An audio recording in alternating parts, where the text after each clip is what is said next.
Hello friends, इस video के and में आपको ट्रायंगल्स का कंसेप्ट पूरा समझ में आ जाएगा। ज्योमेट्री में ट्रायंगल्स एक इंपॉर्टेंट एस्पेक्ट है, specially from a CAT standpoint. And अगर आपके कंसेप्ट्स हिले हुए हैं या अगर आपको कोई थियरम नहीं समझ में आता है तो ये वीडियो आपके लिए है। इसमें हम बेसिक से शुरू करेंगे कि what is triangles, sides, angles का क्या सीन रहता है, क्या थियरम्स होते हैं। उसके बाद हम जाएंगे कुछ प्रॉपर्टीज़ एंड कुछ सिमिलैरिटी एंड कॉन्ग्रुएंसी से हम एंड करेंगे। This will cover everything about triangles required for from a CAT standpoint. Alright, so begin with what is a triangle. Triangle is a three-sided polygon, right? तो ये कुछ ऐसा दिखता है। इसमें हम साइड्स का नेम दे देते हैं अभी के लिए A, B, C। Basically vertices का नेम है A, B, C and the side opposite to vertex A is उसका साइड लेंथ A है। The side opposite to vertex C, side length is C। Side opposite to vertex B, its length is small b, right. So this is the general notation जहाँ पे हम caps में हम vertices का नाम देते हैं एंड स्मॉल लेटर्स में हम साइड्स का नाम देते हैं, right. Now few basic things about triangles. So एक बेसिक प्रॉपर्टी है जो हमें याद रहनी चाहिए, property 1, which is sum of any two sides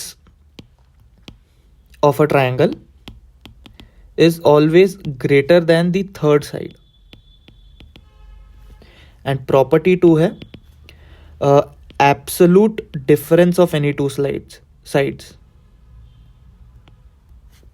ठीक है, एब्सोल्यूट डिफरेंस मतलब हो सकता है कोई एक साइड बड़ी हो तो नेगेटिव में आ रहा है तो उसका हमें मॉड लेना है, will always be less than third side, right. So इससे ना डायरेक्ट एप्लीकेशन के क्वेश्चन आते हैं। एक क्वेश्चन मैं आपको बता देता हूँ कि लेट्स से पूछा गया है कि there are triangles, how many triangles can be formed with different integer values, right, with different integer values ranging from 3 to 7।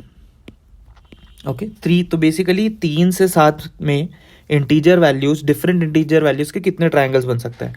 तो 3 से 7 में इंटीजर्स वैल्यू कौन कौन सी है हमारी, 3, 4, 5, 6, 7। ठीक है, तो इससे अगर हमें तीन साइड पिक करना है तो क्या हो सकता है, 3, 4, 5, 3, 4, 6, 3, 4, 7, 4, 5, 6, 4, 5, 7, 4, 6, 7। यहाँ पे और हो सकती है हमारी 3, 5, 6, 3, 5, 7, 3, 6, 7 और लास्ट जो बच रही है हमारी है 5, 6, 7, राइट। हमने सारे पॉसिबल कॉम्बिनेशंस ले लिए। अब इनमें से हमें देखना है कि कौन कौन से एक्चुअल ट्रायंगल फॉर्म हो सकते हैं। ठीक है, तो let's look at the first one, 3, 4, 5। ठीक है, तो इसमें 3 + 4 is always greater than 5, which is 9 is greater than 5. 4 + 5 is greater than 3, which is 9. 3 + 5 8 is greater than 4, right? अब हम डिफरेंस वाला रूल चेक कर लेते हैं। 3 - 4 का एब्सोल्यूट 1 होता है जो 5 से कम है। 4 - 5 का डिफरेंस भी 1 है जो 3 से कम है। एंड 3 - 5 का डिफरेंस 2 है जो 4 से कम है। तो this is a possible scenario, इसमें हमारा ट्रायंगल बन सकता है। सेकेंड वाला देखते हैं, 3 + 4 is greater than 6, 7 is greater than 6, 4 + 6 is greater than 3, 3 + 6 is greater than 4। Difference वाला देख लेते हैं, 6 - 4 जो कि 2 होता है वो 3 से कम है, 4 - 3 जो कि 1 होता है वो 6 से कम है, एंड 6 - 4 जो 2 होता है वो 3 से कम है। तो ये भी एक पॉसिबल सिनेरियो है। अब थर्ड वाला देखते हैं, 3, 4, 7। इसमें 3 + 4 is equal to 7 but it is not greater than 7, तो this is not a possible scenario, right. Similarly इसमें 4 + 5 is 9, which is greater than 6, and 6 - 5 is 1, which is less than 4. Similarly, 4 + 6 is 10, greater than 5, and 6 - 4 is 2, which is less than 5. तो दोनों property इसमें satisfy हो रही है, ये भी हमारा ट्रायंगल बन रहा है। तो मैं रेकमेंड करूंगा ये सारे ट्रिपलेट्स के लिए आप ट्राई करें, जैसे 4, 5, 7 में भी होल्ड कर रहा है, क्योंकि दो स्मॉलर का सम्स 4 + 5 9, थर्ड लार्जेस्ट के सम से बड़ा है। तो यही एक कंडीशन है जहाँ पे हमारी पहली प्रॉपर्टी लूज हो सकती थी। सिमिलरली 7 - 5 जो कि 2 है, 7 और 5 दो सबसे बड़े हैं, उनका डिफरेंस भी 2 है जो हमारे मिनिमम 4 से भी छोटा है, मतलब सेकेंड प्रॉपर्टी भी होल्ड कर रही है। सिमिलरली फॉर 4 6 एंड 7, 4 + 6 10 होता है जो 7 से बड़ा है, एंड 7 - 6 1 होता है जो 4 से छोटा है। तो यहाँ पे भी हमारी प्रॉपर्टी होल्ड कर रही है। सिमिलरली 3 5 6 में भी होल्ड कर रहा है, एंड 3 5 7 में भी होल्ड कर रहा है, एंड 3 6 7 में भी 3 6 7 में होल्ड नहीं करता है। नहीं सॉरी, 3 6 7 में भी होल्ड कर रहा है, because 6 - 3 3 is less than 7, 6 + 3 9 is greater then 7, 7 - 6 1 is less than 3, and similarly 5 6 7 में भी हमारा होल्ड कर रहा है। तो total number of possibilities, total number of possible triangles हमारे हो गए sum of these which is 9 triangles. ठीक है, ऐसे डायरेक्ट क्वेश्चंस आते हैं एग्जाम में जिसको आप इजीली क्रैक कर सकते हो just on the basis of these 2 properties, right. ये 2 प्रॉपर्टी हमारे लिए काफ़ी इंपॉर्टेंट हो जाती है किसी भी इवेल्युएट करने के लिए कि weather a pair of triplets can be a triangle और नॉट। ठीक है, तो ये 2 प्रॉपर्टी को हम याद रखेंगे। मूविंग अहेड, सेकेंड चीज़, जो ट्राइंगल्स के अंदर के जो एंगल होते हैं, ठीक है, इसे हम एंगल ए बोलते हैं, इसे हम एंगल बी बोलते हैं, इसे हम एंगल सी बोलते हैं। ठीक है, ये है angle A, angle B, angle C. तो बेसिक प्रॉपर्टी आप सभी को पता होगा, angle A plus angle B plus angle C is equal to 180 degree. Sorry, ठीक है। तो अब इसका हमें यूज़ कैसे आएगा, हो सकता है हमें कोई 2 एंगल्स दे दिए गए हों, एंगल ए दिया हो, एंगल बी दिया हो, एंड हमें एंगल सी निकालना है। तो सिंपल हम 180 minus angle A plus angle B कर सकते हैं, उससे हमें ये इसकी वैल्यू आ जाएगी इजीली। तो अब ये हो गया about angles, angle property and side property. Now let's have a look at different types of triangles. ठीक है, तो आपने, आप सभी ने सुना होगा कि टाइप्स ऑफ ट्राइंगल्स होते हैं अक्यूट, ऑब्ट्यूज, इक्विलैटरल। अभी हम समझते हैं कि इनमें क्या क्या क्या चीज़ें होती है, like what are the special features, right. So to begin with acute angle triangle. तो अक्यूट एंगल ट्राइंगल में all angles are less than 90 degree. ठीक है, तो ऐसा कोई ट्राइंगल है, ट्राइंगल ए बी सी, इसमें सारे एंगल हमारे 90 डिग्री से कम है, इसको हम अक्यूट एंगल ट्राइंगल बोलते हैं। 90 डिग्री ऐसा दिखता है, जिनको नहीं पता है मैं बता देता हूँ, बिल्कुल ये दोनों परपेंडिकुलर होते हैं। तो when all our angles are less than 90 degree, then this is called as acute angle triangle. Sorry, moving ahead, acute angle triangle में ही एक स्पेशल केस होता है जिसे हम इक्विलैटरल ट्राइंगल कहते हैं।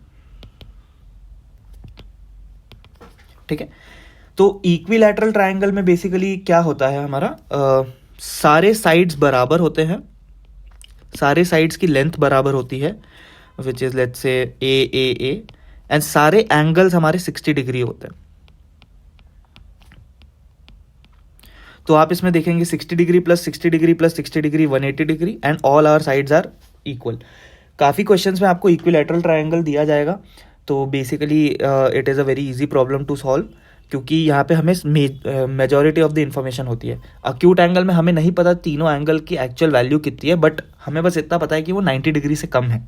On the other hand, equilateral triangle is a special case of acute angle triangle, जिसमें all the angles are 60 degrees and all the sides are equal, right.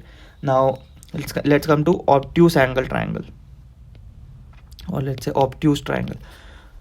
Obtuse triangle में basically हमारे पास एक angle होता है जो 90 डिग्री से बड़ा होता है, जैसे कि कुछ इस टाइप का ट्राइंगल हो गया ए बी सी। तो इसमें ये एंगल जो है ये 90 डिग्री से बड़ा है, तो इसे हम बोलते हैं ऑब्ट्यूस ट्राइंगल। किसी भी ट्राइंगल में there can only be one angle which is greater than or equal to 90 degree, right, क्योंकि as you know sum is equal to 180 degree. और अगर लेट्स से मेरा एक एंगल ही 90 डिग्री से बड़ा है, लेट्स से वो 100 डिग्री है, तो मेरे sum of other 2 angles is 80 degree, and angles can't be negative. तो इसका मतलब मेरा जो दोनों एंगल का सम 80 डिग्री है, तो कोई भी एंगल 90 डिग्री से ज़्यादा का पॉसिबल नहीं है। तो बेसिक चीज़, किसी भी ट्राइंगल में at max there can only be one angle which is greater than equal to 90 degree, and obtuse angle triangle is that triangle जिसमें one angle is greater than 90 degree, right? Now again इसमें basically एक acute and obtuse के intersection पे एक आता है right angle triangle। अब as you can guess right angle triangle is that triangle जिसमें one angle is equal to 90 degree. तो बेसिकली इसमें दो साइड्स परपेंडिकुलर होती है। So side A B is perpendicular to side B C and this is our right angle triangle, right. ये हो गए। अब राइट एंगल ट्राइंगल की एक स्पेशल क्वालिटी है, इसमें एक स्पेशल थियरम लगता है जिससे हम इसकी साइड्स का एक बेटर एस्टिमेशन लगा सकते हैं। आप सभी ने सुना होगा पाइथागोरस थियरम। तो पाइथागोरस थियरम क्या कहता है, अब राइट एंगल ट्राइंगल में जो साइड हमारा परपेंडिकुलर नहीं होता है, जो कि यहाँ पे AC है, इसे हम हाइपोटेन्यूस बोलते हैं। तो पाइथागोरस थ्योरम ये बोलता है कि hypotenuse square which is in this case AC square is equal to sum of other two sides which is AB square plus BC square. ठीक है, तो this is a basic property of Pythagoras theorem. कुछ sides होते हैं integer sides जिन्हें Pythagorean triplet कहा जाता है। जैसे इफ यू टेक 3 4 5, राइट, 3 4 5, तो 3 square plus 4 square is equal to 5 square, 16 plus 9 is equal to 25। तो 3 4 5 का जो ट्राइंगल बनेगा वो एक राइट एंगल ट्राइंगल बनेगा एंड इसे हम पाइथागोरियन ट्रिपलेट बोलते हैं। ऐसे कुछ और इंटीजर पाइथागोरियन ट्रिपलेट्स भी एग्जिस्ट करता है। आई वुड रिकमेंड कि आप वो याद करके चले जाएं। For example 5 12 13 is another Pythagorean triplet, 25 plus 144 is 169। तो आपको जब भी कुछ ऐसे नंबर्स दिखे तो इमीडिएटली आपको क्लिक हो जाना चाहिए कि यहाँ पे एक राइट एंगल ट्राइंगल की बात हो रही है। ठीक है, ये हो गए बेसिक टाइप्स ऑफ ट्राइंगल जो आपको याद। अब एक और चीज़ होती है, इसमें एंगल कितना होता है हमें नहीं पता है, but there is one type of triangle known as isosceles triangle. अब आइसोसेलेस ट्राइंगल की खास बात ये होती है कि इसमें ये ट्राइंगल ABC है, इसमें दो साइड्स बराबर होते हैं और उनके करेस्पॉन्डिंग दो एंगल्स बराबर होते हैं। कितने होते हैं ये हमें नहीं पता है। लेट्स से ये एंगल A है, ये एंगल A है और ये कोई थर्ड एंगल X है। ठीक है, हमें नहीं पता क्या है। तो 2A plus X is 180 degree because sum of all internal angles is 180 degree. तो इससे हमारा X आएगा 180 डिग्री माइनस 2A। A की वैल्यू कितनी है ये हमें नहीं पता है, बस हमें इतना पता है कि side AB and side AC बराबर है and angle ABC and angle ACB are equal, right. तो this is very basic about triangles, what are the different types of triangles. अभी हम एक लेवल ऊपर लेके चलते हैं। Let's understand about area and perimeter. ठीक है, काफ़ी बार इस पे क्वेश्चंस आते हैं। तो कोई भी ट्राइंगल है ABC with a side length of small a, small b, small c, तो उसका perimeter is known as sum of sides is equal to A plus B plus C। And उसका एरिया लिखने के हमारे पास होते हैं तीन तरीके। ठीक है, सबसे इजी तरीका होता है half into base into height. ठीक है, अब इसमें बेस क्या होता है, हाइट क्या होता है, तो आप किसी भी साइड को बेस मान सकते हो, फिर उसकी करस्पॉन्डिंग आपको हाइट लेनी है। लेट्स से इस केस में आप मानते हो कि मेरा BC बेस है, राइट। तो मेरा BC बेस है। अब तो बेस की मेरी लेंथ हो गई A। अब मेरा हाइट कितना है, height will be from opposite vertex. तो यहाँ पे जो A वर्टेक्स है जिसको हमने इंक्लूड नहीं किया है, इससे अगर मैं परपेंडिकुलर ड्रॉप करूँ यहाँ पे, तो ये जो लेंथ होगी X, ये हमें निकालनी होगी, ये होगी मेरी हाइट। तो मेरा एरिया ऑफ ट्राइंगल हो जाएगा half A into X, right. Now आपके पास इनफ कंडीशंस और इनफ वैल्यूज दी होंगी कि आप ये हाइट निकाल पाओ, अगर ये question half into base into height से सॉल्व होगा तो। ठीक है, तो this was your first way of calculating area. आप B को अगर बेस मानते हो तो आप साइड AC को आप बेस मानते हो जिसकी साइड लेंथ स्मॉल b है, तो आपको ऑपोजिट वर्टेक्स जो कि कैपिटल B है उससे परपेंडिकुलर ड्रॉप करना पड़ेगा एंड ये जो लेंथ h होगा this will be your height. So this will be equal to half into B into H। तो आप किसी भी साइड को बेस मान के सॉल्व कर सकते हो। ये हो गया M, ये हो गया आपका M1। M2 होता है आपका basically half AB sine theta. ठीक है, इसमें क्या होता है, साइन थीटा अगेन ट्रिग्नोमेट्री आ गया यहाँ पे, बट ये काफ़ी बार हैंडी आता है। लेट्स से ये हमारा ट्राइंगल है with side small a, small b and small c। तो अगर मैं वो साइड ले रहा हूँ जिनमें साइड लेंथ ए और बी है, जो कि ये साइड है मेरी ए और बी वाली, इनके बीच में जो एंगल है थीटा, तो half into this side into angle bit sine of angle between them, this will be the area. Similarly अगर मैं इसको थीटा, अगर मैं इसको अल्फा में इसको बीटा मानता हूँ, तो this will be same as half B C sine alpha, which will be same as half A C sine beta. ठीक है, तो कोई भी अगर आपको दो साइड दे रखी है, उसके बीच का एंगल दे रखा है, तो अगेन आप ये फॉर्मूला यूज़ कर सकते हैं, जो कि अगेन काफ़ी स्ट्रेट फॉरवर्ड होता है. इसमें आपको कोई ड्राइंग या कोई प्रोजेक्शन नहीं करना रहता है. This is very easy to use. ठीक है, एक लास्ट फार्मूला होता है जिसे हेरॉन्स फार्मूला के नाम से जाना जाता है. ठीक है, इसमें हम एक टर्म डिफाइन करते हैं एस, जो कि होता है सेमी पेरीमीटर. एंड मैंने आपको बताया था ऊपर की पेरीमीटर कितना होता है, तो सेमी पेरीमीटर की वैल्यू होती है half of perimeter, which is A plus B plus C by 2. ठीक है, तो कोई ऐसा केस जहां पे आपको सिर्फ ट्रायंगल की साइड्स दे रखी है एंड फिर आपको उसका एरिया निकालना है, तो उसके लिए आप हेरॉन्स फार्मूला यूज कर सकते हैं. हेरॉन्स फार्मूला बेसिकली ये बोलता है कि area of triangle is root over square root of S minus A, S minus B, S minus C. ठीक है, तो अब आपको काफ़ी बार आपको ट्रायंगल का एंगल्स एंड साइड्स दिए गए होंगे. कोई दो एंगल दिया होगा, कोई तीनों एंगल दिए होंगे. Depending on the information given to you have to use the formula. ठीक है, अगर आपके पास केवल साइड्स, और if you have been provided only with the sides of the triangle, then this is the best way to find out the formula. It is very quick and very fast. So these are the 3 methods through which you can find the area and perimeter of the triangle. आपको पता है A plus B plus C. अब एक special case again equilateral triangle के लिए, because it is the easiest to calculate. A B C 60 degree 60 degree 60 degree, and let's say side is A. इसका perimeter is 3a as you can clearly see, and इसका area is √3/4 a square. Right, तो इससे आपका this is for equilateral triangle. काफ़ी बार आपको question में equilateral triangle दिया रहेगा, या फिर बोला रहेगा कि equilateral triangle inscribed inside of a circle etcetera etcetera. तो आप ये फॉर्मूला यूज़ करके आप डायरेक्टली उस ट्रायंगल का एरिया निकाल सकते हैं. राइट, अब हम आगे बढ़ते हैं, हम कुछ बेसिक प्रॉपर्टीज़ पे बढ़ते हैं. नाउ ये प्रॉपर्टीज़ काफ़ी लोगों को नहीं याद रहती है.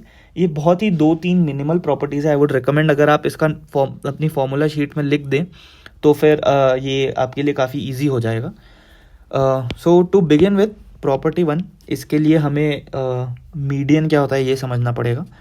लेट्स से ये मेरा कोई ट्रायंगल है ए बी सी. अब मैं ए से कोई लाइन बनाऊं जो बी सी को बाइसेक्ट करे. बाइसेक्ट मतलब इक्वल पार्ट्स में डिवाइड करे. राइट, सिमिलरली मैं बी से लाइन बनाऊं जो ए सी को इक्वल पार्ट्स में बाइसेक्ट करे. सिमिलरली मैं सी से कोई लाइन बनाऊं तो जो ए बी को बाइसेक्ट करे.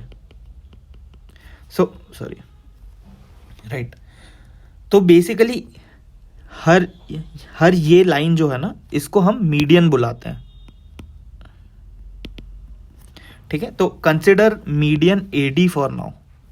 तो ये एडी मीडियन क्या कर रही है, बीसी साइड को 2 इक्वल पार्ट्स में डिवाइड कर रही है. इसका ये मतलब नहीं है कि ये 2 एंगल हमारे इक्वल होंगे, नहीं, ऐसा कुछ नहीं है. It is just dividing side BC into 2 equal parts. तो मेरा एक थियरम होता है जिसको हम अपोलोनियस थियरम बोलते हैं. ये थियरम काफ़ी बार यूजफुल रहता है ना, आपको आइडेंटिफाई करना रहता है कि ये कब यूज होगा. तो अपोलोनियस थियरम क्या बोलता है, my sum of A B square plus A C square, जो कि मेरी 2 साइड्स है. Okay, so sum of squares of any 2 sides of a triangle is equal to twice the sum of the square of the median to the third side and the square of half of the third side. ये क्या कह रहा है, sum of squares of any 2 sides of a triangle which is A B square plus A C square is equal to twice 2x the sum of squares of the median to the third side. अब यहाँ पे median मेरा है AD which is AD square. And the square of half of the third side, और half मेरा square मेरा third side क्या है, बी सी स्क्वायर बाय 2, ये होता है मेरा अपोलोनियस थियरम, राइट। तो आई वुड रेकमेंड कि ये थियरम आप अपने नोट्स में बना ले और अपने नोट्स में अच्छे से लिख ले, क्योंकि काफ़ी बार ऐसा होता है कि ये हमें क्लिक नहीं करता है कि ये थियरम हमें कब यूज़ करना है, राइट। सॉरी, यहाँ पे एक मिस्टेक हो गई है, 2 टाइम्स ए डी स्क्वायर, एक सेकेंड, यहाँ पे आएगा बी सी बाय 2 का whole square, in the sense कि this B C by 2 is equal to B D, ये जो है ना मेरा, दिस इज बी डी, तो इसको मैं सिंप्लीफाई करके लिख सकता हूँ, A B square plus A C square is 2 times A D square plus B D square. तो यहाँ पे ब्रैकेट्स का ध्यान देना, क्योंकि अगर आप ब्रैकेट नहीं लगाओगे तो आप डायरेक्ट बी सी के स्क्वायर को 2 से डिवाइड करोगे, जबकि ये B C by 2 the whole square है, ठीक है। तो ये जो हाफ में मैं डिवाइड कर रहा हूँ, यहाँ पे मेरा B D is equal to C D, right. So again this is Apollonius theorem, ये काफ़ी बार यूज आएगा। आगे बढ़ते हैं, कुछ चीज़ें मैं बता देता हूँ, जैसे ये पॉइंट जो होता है इसे हम सेंट्रॉइड बुलाते हैं, point of intersections of all median, इसे हम सेंट्रॉइड बुलाते हैं। Similarly there are few other special points also, let's say ये कोई भी मेरा ट्राइंगल है ए बी सी, यहाँ से अगर मैं परपेंडिकुलर ड्रॉप करूँ, हर वर्टेक्स से ऑपोजिट साइड पे मैं परपेंडिकुलर ड्रॉप कर रहा हूँ, ठीक है, तो इस पॉइंट को ऑर्थो सेंटर बोला जाता है। मूविंग अहेड, अगर अगेन फिर से मेरा कोई एक ट्राइंगल है ए बी सी, ठीक है, ये तीनों एंगल है, मैं तीनों के एंगल को डिवाइड कर रहा हूं, ठीक है, तो ये जो है this is my angle bisector.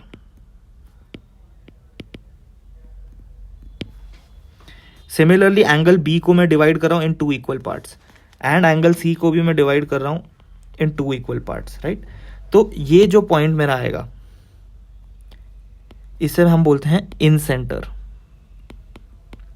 Basically in centre की क्या स्पेशल बात है, इन सेंटर को सेंटर में मान के मैं एक सर्कल बना सकता हूं जो कि मेरे तीनों साइड को इंटरनली टच करे, टेंजेंट होगा।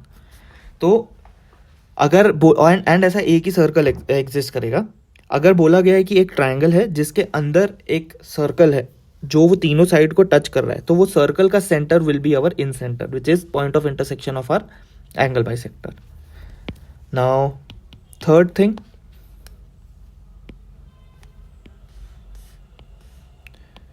ठीक है, ये मेरा कोई ट्राइंगल है ए बी सी, अब मैं हर ट्राइंगल के परपेंडिकुलर बाइसेक्टर्स, हर साइड के परपेंडिकुलर बाइसेक्टर ड्रॉ कर रहा हूँ। बेसिकली ये परपेंडिकुलर है एंड ये दो, ये ए सी को इक्वल इसमें डिवाइड कर रहा है, ठीक है।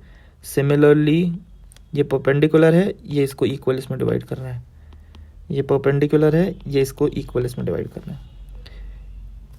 ये जो पॉइंट निकल के आ रहा है, point of intersection of perpendicular bisectors, इसे हम बोलते हैं सर्कम सेंटर, राइट। अब सर्कम सेंटर की क्या खास बात है, सर्कम सेंटर को सेंटर मान के मैं एक सर्कल बना सकता हूँ which is basically touching all my 3 vertices. ऐसा कोई मैं एक सर्कल बना सकता हूँ, diagram might not be to the scale, but ऐसा कोई सर्कल बना सकता हूँ। तो अगर कोई बोला गया है कि if a triangle is inscribed inside a circle, so this triangle is inscribed inside this circle, तो वो सर्कल का centre would be the circumcenter of our triangle, right? Now कुछ बेसिक एंगल्स की चीज़ें जो आपको ट्रायंगल्स के क्वेश्चन सॉल्व करने में हेल्प करेगी, वो है लेट्स से ये मेरी कोई भी 2 पैरेलल लाइंस है, ठीक है। This is related more to geometry and triangles in particular. इधर से मैं कोई लाइन ड्रॉ करता हूँ, इसको, इस लाइन को हम बोलते हैं ट्रांसवर्सल, ठीक है। अब ट्रांसवर्सल की खास बात ये होती है कि ये जो एंगल है would be similar to this angle, right, because now any line drawn which intersects 2 parallel lines it will subtend an equal angle on that parallel line, right? अब ये काफ़ी बार यूज़ होगा. अब सिमिलरली जैसे मैं बोलूँ कि ये कोई ट्रायंगल है ABC, ठीक है. अब मैंने यहाँ पे एक लाइन ड्रॉ करी जो कि इस साइड के पैरेलल है, तो इसका क्या इन्फरेंस है कि ये जो मेरा एंगल B है would be similar to this angle B, and ये जो मेरा एंगल C है would be similar to this angle C. Why? Because these two lines are parallel and AB and AC are acting as transversal. तो कभी भी ऐसे आपको questions आ जाए तो आप ट्रांसवर्सल थियरम या ट्रांसवर्सल की प्रॉपर्टी से सॉल्व कर सकते हैं.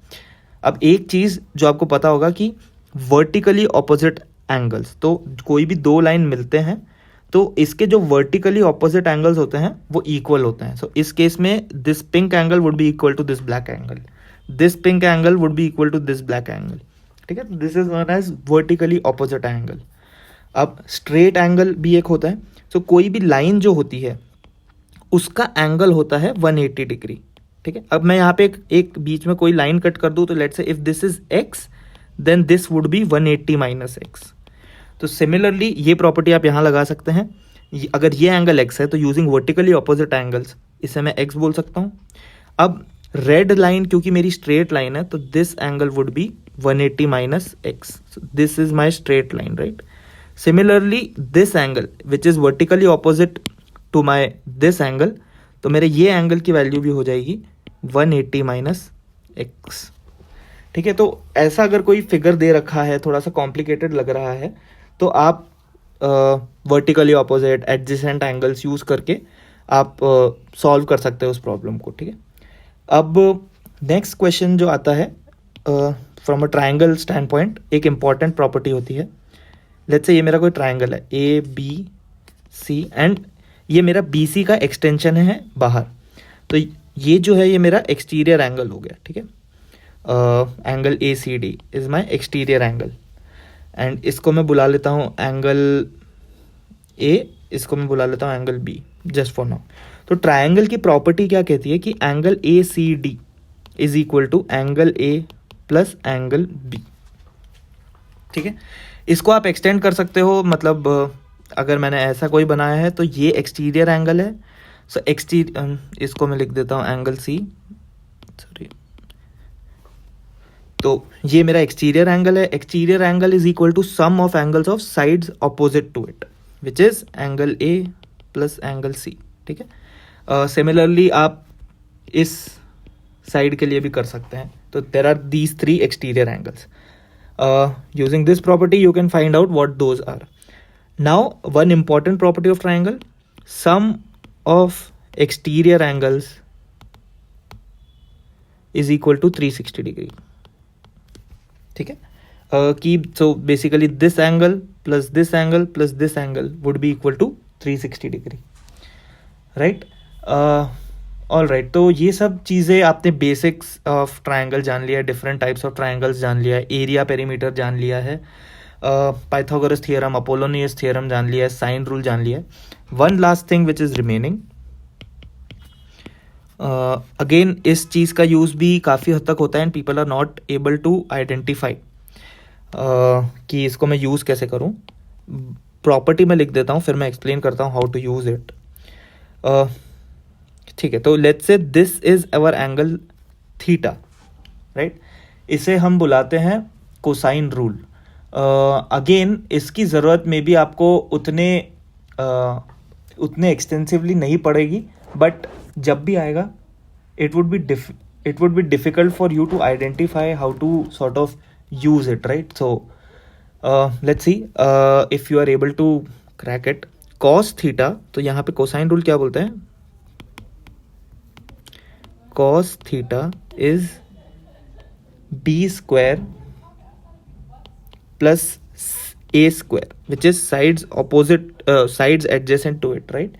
b square plus a square minus c square which is the side opposite to it upon 2ab which is twice the product of adjacent sides. तो this is an important rule wherein let's say अगर आपको एक angle दे रखा है and let's से अगर आपको ये एंगल दे रखा है एंड ये दो साइड दे रखी है and you want to find out what the third side is, so you can directly use this formula to find the third side, right. This basically covers all the properties. We'll now be moving on to similarity and congruency, right?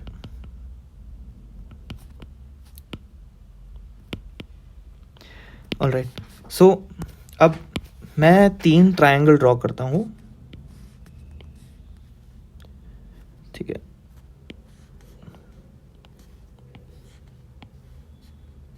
Okay,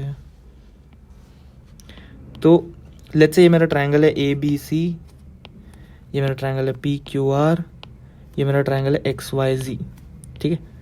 तो अब मुझे ये triangle almost same दिख रहा है इससे, थोड़ा सा I mean just ignore my drawing skills, but ये ट्रायंगल मुझे ऑलमोस्ट सिमिलर दिख रहा है ये ट्रायंगल से. एंड ये ट्रायंगल मुझे स्केल में छोटा लग रहा है बड़े ट्रायंगल से, ठीक है.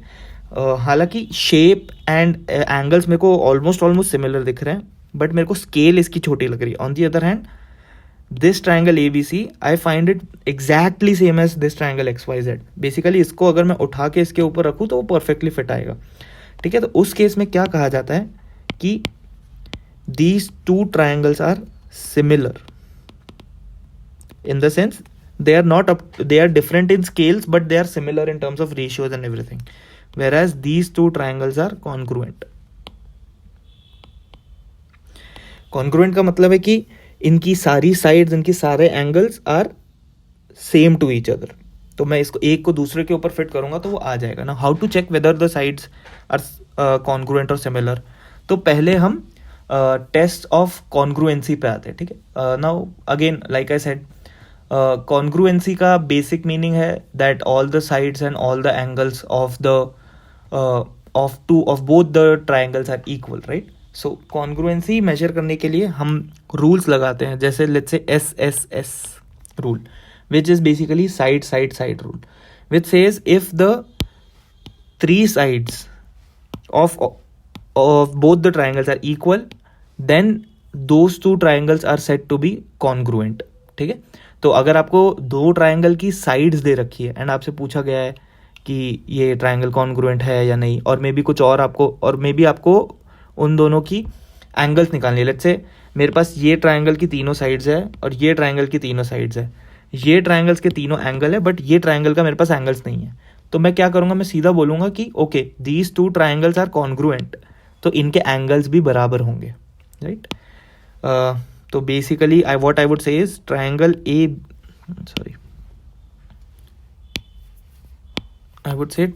ABC is congruent to triangle XYZ. इसमें गाइस एक चीज़ का ध्यान रखना, एक चीज़ काफ़ी लोग गलत करते हैं, which is the way in which you right the triangle name. So here A vertex corresponds to X vertex, B vertex corresponds to Y vertex and C vertex corresponds to Z vertex. अगर आप congruency prove कर दिए and ऐसे लिख दिए, then it will be very easy for you to deduce that AB is equal to XY, BC is equals to YZ and AC equals to XZ. So be very mindful about the naming conventions of your triangle. Make sure that if you are writing ABC here, then you are writing XYZ in the terms angle A is equal to angle X, angle B equals to angle Y and angle C equals to angle Z. इस चीज़ का बहुत carefully ध्यान रखना, right. सो SSS एक test हो गया. Next test होता है SAS टेस्ट, राइट. तो ये टेस्ट क्या बोलता है, लेट्स से मेरे ये 2 ट्राइंगल्स है ABC PQR, ठीक है.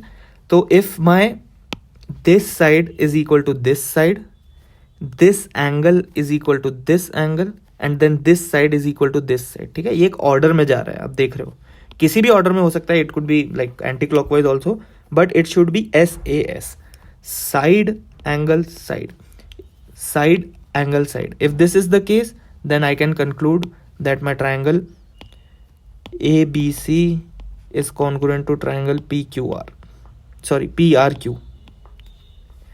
Either you could have easily made a mistake. A,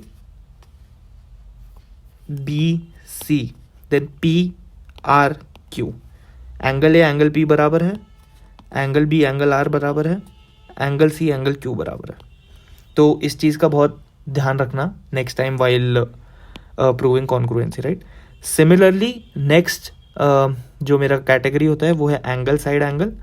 अब तक आपको समझ में आ गया होगा एंगल साइड एंगल को कैसे यूज़ करेंगे। So if my this angle is equal to this angle, if my this side is equal to this side, and if my this angle is equal to this angle, then both my triangles are congruent. Next is angle angle side. Angle angle side क्या बोलता है? If my this angle is equal to this angle, if my this angle is equal to this angle, and if my this side is equal to this side, तो दोनों congruent है. It should be in a particular order. बस इस चीज़ का ध्यान रखना, right? And last है side side angle. तो साइड साइड एंगल अगेन क्या बोलता है? If my this side is equal to this side, then if my this side is equal to this side, then if my this angle is equal to this angle, then my triangles are congruent. So right, मैं यहाँ पे clockwise order follow कर रहा हूँ, आप anti clockwise follow कर सकते हैं। आपको बेसिकली दो ट्राइंगल दिए गए रहेंगे and you will have to deduce उनमें से कि वेदर ये सिमिलर है, कॉन्ग्रुएंट है, कौन सी प्रॉपर्टीज यूज हो पा रही है। अब सिमिलैरिटी पे देखते हैं। So congruency is usually easy to determine, क्योंकि किसी भी डायग्राम को देख के हल्का सा आइडिया लग जाता है वेदर इट इज कॉन्ग्रुएंट और not. On the other hand similarity में आपको एंगल्स का प्ले करना पड़ता है, right. So let's say this is a triangle and this is another triangle ABC PQR, ठीक है। अब देख के हमें ज्यादा आइडिया नहीं लग रहा है whether these two triangles are similar or not, but how do we prove it?